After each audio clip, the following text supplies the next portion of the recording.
শশাঙ্ক মন্ডল কি করেন? বারড়িয়া সত্যসায়ী মহাবিদ্যালয়ে অফিস সহকারী হিসেবে কর্মরত আছি। তো এই দীর্ঘদিন যাবৎ দিলীপের সাথে আমাদের একটা বিরোধ, সে নানাভাবে আমাদের হেনস্থার শিকার করেছে। এই জন্য আমরা ওই দিন একটা মাপজোপের ব্যাপার ছিল, আমরা সবাই সকালের খাবার খেয়ে মোটামুটি, আমি তো কলেজের স্টাফ, যেহেতু আমার আনঅফিসিয়াল থাকলেও কলেজের অফিসিয়াল কাজকর্মগুলো করতে হয়, সেহেতু আমি কলেজে গেছিলাম। কলেজে গিয়ে আমার একটু ঘুম ঘুম পাচ্ছে, তারপরও আমি ওটা আমলে নিচ্ছি না।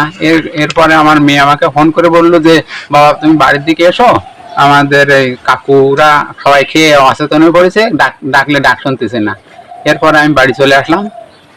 আসার পরে মনে হলো যে বিষক্রিয়া জাতীয় কিছু খাবার খাওয়ানো হয়েছে। এর মধ্যে একজন ডাক্তারও, গ্রাম্য চিকিৎসক, তাকেও আনা হয়েছিল। সে আসলো, এসে বললো যে আপনারা দ্রুত চিকিৎসকের পর সরানো হন।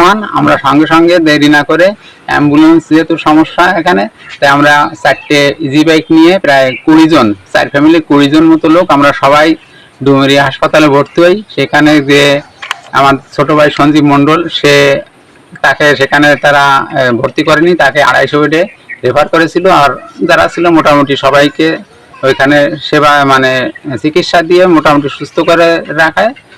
সেদিন আর ছাড়েনি। পরে একদিন পরে তারা মোটামুটি বললো যে না, আপাতত তারা ডেঞ্জার জোন থেকে দূরে আছে, এই জন্য আমাদের সেখান থেকে রিলিজ দিয়ে দেয়। কিন্তু পরবর্তীতে আমরা ধারণা করতেছি যে দিলীপ মণ্ডল বা তার সহযোগীরা, হ্যাঁ, আমি ওই জায়গায় আসতেছি। আচ্ছা, পরবর্তীতে আপনারা এই দিলীপ মণ্ডল বা তার সহযোগীদের বিরুদ্ধে কোনো আইনগত কোনো ব্যবস্থা গ্রহণ করছেন কিনা?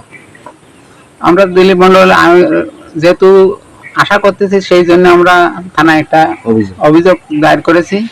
এখনো আমরা এর আশানুরূপ কোনো কিছু পাইনি, হয়তো পাবো আশা করতেছি।